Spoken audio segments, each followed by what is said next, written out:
Hello friends, मैंने अपनी दोनों वीडियो में आपको लास्ट वीडियो में ये क्लियर किया है कि haemoglobin, ALC, DLC, WBC, RBC, platelet जो कंप्लीट ब्लड काउंट के अंदर आपको मैंने एक्सप्लेन किया है।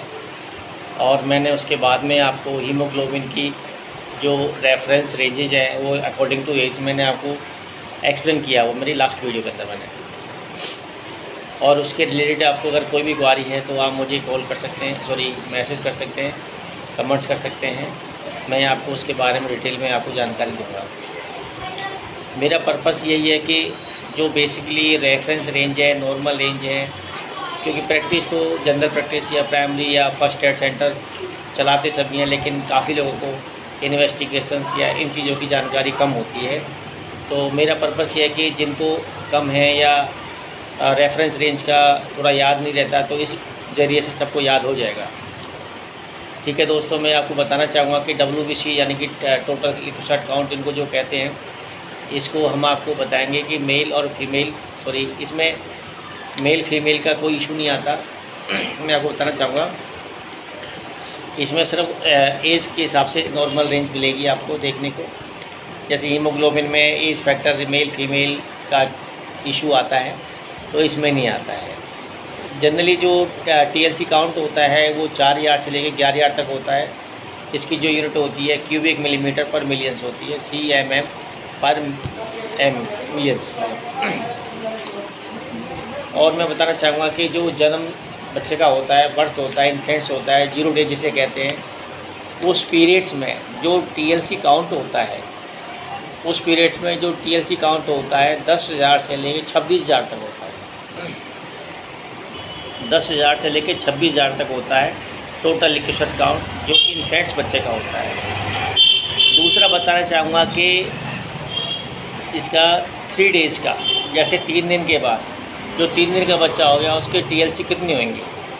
3 दिन के बच्चे के जो टीएलसी होंगे 7,000 से लेके 23,000, यानी कि 7,000 से लेके 23,000 क्यूबिक मिलीमीटर पर मिलियंस इसके जो आपके टीएलसी काउंट मिलेंगे आपको देखने के। वो आप रिपोर्ट्स में देख सकते हैं कि कईयों में रेफरेंस रेंज नहीं होती हैं, वो एडल्ट की पड़ी होती हैं, तो कईयों को लगता है कि वैल्यू बोल्ड है तो ज़्यादा है।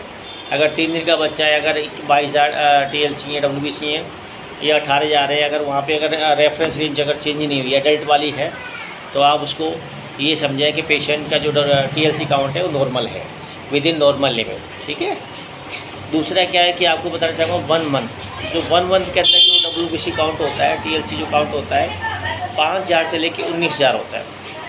5,000 से लेकर 19,000 होता है, ध्यान सुनिए। 1 मंथ का 5,000 से लेकर 19,000 होता है। 2 मंथ्स का 5,000 से लेकर 15,000 होता है। 5,000 टू 15,000 होता है 2 मंथ्स का। फिर 3 मंथ से लेकर 6 मंथ तक, 3 से 6 महीने के बच्चे का जो डब्ल्यूबीसी काउंट होते हैं 6,000 से लेकर 18,000 होते हैं। 6 महीने तक जो बच्चे के होते हैं, 3 महीने से लेकर 6 महीने के बीच के जो एज के जो बच्चे हैं उनके जो डब्ल्यूबीसी काउंट होते हैं 6,000 से लेकर 18,000 होते हैं।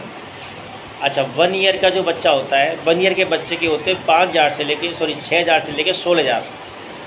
1 ईयर के बच्चे के होते हैं 6,000 से लेकर 16,000। 2 ईयर से लेकर 6 ईयर तक होते हैं। ध्यान सुनिए, 2 साल से 6 साल के बीच में जो डब्ल्यूबीसी काउंट होते हैं वो 5,000 से लेकर 15,000 होते हैं।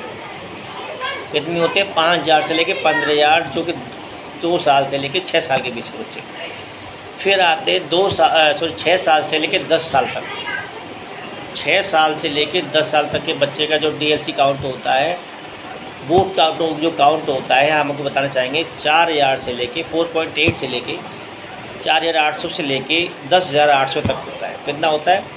4, मतलब तकरीबन 4,500 से लेके 10,500 होता है। तो 4.8 टू 10.8, तो ये मैंने आपको बताया। और बाकी एडल्ट का आपको पता है कि 4,000 से लेकर 11,000 होता है। दोस्तों, मेरी आपको ये वीडियो कैसी लगी आप मुझे कमेंट्स करके भेजें और मैसेज करके भेजें। और कुछ भी अगर नया टॉपिक है, कुछ भी अगर पूछना चाहते हैं, किसी भी टेस्ट के बारे में पूछना चाहते हैं, तो मैं आपको बताऊंगा, आप मुझे लिख कर भेजें, मैं आपको उसका जवाब दूंगा। नेक्स्ट वीडियो में आपको बताऊंगा कि किस तरह से हम आपका HB, TLC, आपको DLC के बारे में बताऊंगा, डिफरेंशियल लिक्विड शार्ट के बारे में बताऊंगा नेक्स्ट वीडियो में। उसके बाद मैं आपको PCB, MCB, MCSC के बारे में बताऊंगा। उसके बाद मैं आपको पैराफिनल स्मेयर के बारे में बताऊंगा। ठीक है, कैसे पढ़ते हैं। आप PS की रिपोर्ट नहीं भी होगी तो CBC के बिहाफ पे आप डिफ़ाइन कर सकते हैं, आप देख सकते हैं, आप कैलकुलेट कर सकते हैं कैसे how to calculate the peripheral smear on behalf of CBC blood count on reports by reports. ठीक है, तो बेस ऑफ रिपोर्ट्स कैसे भी आप कह सकते हैं। तो रिपोर्ट्स के आधार पर आप कैसे कैलकुलेट करेंगे और कैसे आपका PS पैराफिनल स्मेयर आपको उसमें आप निकालेंगे, मैं आपको ये बताऊंगा कि PS कराने की भी ज़रूरत नहीं पड़ती है। अगर ये चीज़ें फार्मूले आपको पता हो, ये चीज़ें मैं आपको बताना चाहूँगा, ये चीज़ें आप ध्यान से सुनेंगे तो आपको PS आप आराम से हर पेशेंट का देख सकते हैं और ये भी देख सकते हैं कि PS की रिपोर्ट सामने से ठीक आई है या नहीं आई है। जो चीज़ें मैं आपको सिखाऊँगा, समझाऊँगा, वो चीज़ों पर आप ध्यान दीजिए।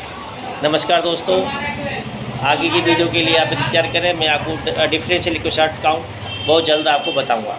Thank you. ओके।